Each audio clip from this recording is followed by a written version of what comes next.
Projeto X, multiplique suas chances de aprovação. Meu nome é Caio, sou professor de Biologia e hoje nós iremos falar do módulo de evolução das espécies. Então, nessa aula de hoje, pessoal, nós iremos estar abordando os tipos de seleção natural. Então, normalmente, para a galera que tem um pouco de específica associada com a biologia, ou até mesmo nos exames de qualificação da própria prova da UERJ, isso tem caído. Nós iremos entender qual é o tipo de seleção natural que existem. Então, vamos dar um foco em relação a 3 tipos de seleção natural. Pessoal, nós temos as seleções naturais, a estabilizadora, a direcional e a disruptiva. Pessoal, vamos entender a diferença de cada uma e macetes associados com essas questões. Então, pessoal, inicialmente falando da seleção natural estabilizadora. Normalmente, como o próprio nome já está sugerindo, ela vai gerar uma estabilidade a uma certa característica. Então, normalmente, a seleção natural estabilizadora, ela vai favorecer quem? Os indivíduos que vão apresentar um fenótipo intermediário. Ah, Caio, mas como assim um fenótipo intermediário? Pessoal, vamos só relembrar rapidinho um pouquinho na parte de genética. Como, por exemplo, eu vou pegar o exemplo da tal da planta maravilha. Então, a planta maravilha, ela pode ter o quê? As seguintes características em relação às suas flores. Ela pode ter uma flor vermelha, ela pode ter uma flor branca, e na união da vermelha com a branca, olha que legal, vai nascer uma planta com flor rosa. Então, essa rosa, ela se torna o quê? Um indivíduo com uma característica intermediária, ou seja, um fenótipo intermediário. Então, na seleção natural estabilizadora, ela vai tender a favorecer quem? Os indivíduos que vão apresentar um fenótipo intermediário. Então, nós damos como exemplo de quem? Do peso de recém-nascidos. Só vocês terem noção como é que isso aqui vai funcionar. Vamos supor que eu tenha uma criança que vai nascer numa faixa de 3 kg a 4,5 kg.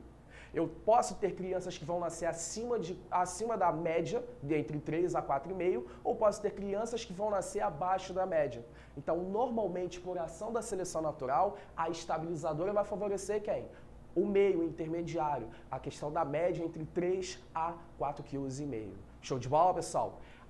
Além da seleção natural estabilizadora, nós temos a seleção natural o quê? Direcional. Na seleção natural direcional, ela simplesmente vai estar favorecendo apenas uma única característica, um único fenótipo. Então, o exemplo que nós damos clássico em relação à seleção natural direcional é a questão das bactérias e a utilização dos antibióticos. Como que isso aqui vai funcionar, pessoal? Ela funciona da seguinte maneira. Então, vamos supor que alguém da sua família, ou até mesmo algum parente próximo, esteja com pneumonia. Então, normalmente, o médico vai fazer indicações, você tá consumindo antibiótico normalmente.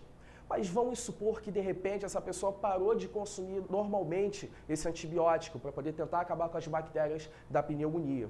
Então, pessoal, o que pode acontecer? De repente, uma dessas bactérias que ocasionam a pneumonia, elas podem estar fazendo o quê? Ganhando uma resistência em relação à ação do antibiótico. Então, como consequência, ela ganhando uma resistência, vai haver o quê? A ação da tal da seleção natural, selecionando o quê? Aquelas que são mais fortes daquelas que são o quê? São as mais fracas. Então, como consequência, você elimina as bactérias mais fracas e as mais fortes vão tendendo a aumentar seu tamanho populacional. É isso que favorece a seleção natural direcional. Ela simplesmente vai favorecer o quê? Uma característica de um fenótipo, ou seja, um fenótipo extremo. Nesse caso, seriam as bactérias resistentes à ação de antibióticos, onde a tendência populacional vai aumentar, e as bactérias que não são resistentes à ação dos antibióticos, elas vão sendo eliminadas por seleção natural.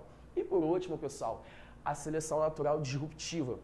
A seleção natural disruptiva, pessoal, ela vai favorecer da seguinte maneira. Ela vai estar interligada mais com os extremos, mais com os fenótipos extremos. Ah, como assim? Vamos supor que eu tenha, por exemplo, eu tenha pássaros. Então, nesses pássaros, eu vou falar em relação ao modo de alimentação deles. Como, por exemplo, vamos supor que eu tenha pássaros que se alimentam de vermes e eu tenho pássaros que vão se alimentar de sementes. Então, vamos supor que eu tenha 3 tipos de pássaros. Pássaros com bico curto, com bico fino e curto, pássaros que têm um bico grande e achatado e pássaros que têm bicos intermediários.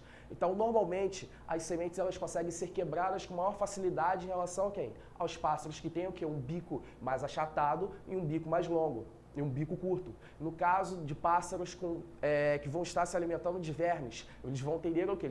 No caso, o bico desses pássaros, por serem finos, eles conseguem perfurar o tronco das árvores. Então, como consequência, por ser fino e longo, ele consegue captar esse animal, consegue captar esse verme. E no caso, quem vai estar sendo prejudicado em relação à seleção natural são os pássaros que apresentam bicos intermediários. Então, por isso que no caso a seleção natural disruptiva, ela vai estar favorecendo as características extremas e não a característica intermediária. Tudo bem, pessoal? Então, espero vocês na próxima aula. Forte abraço e boa sorte no vestibular.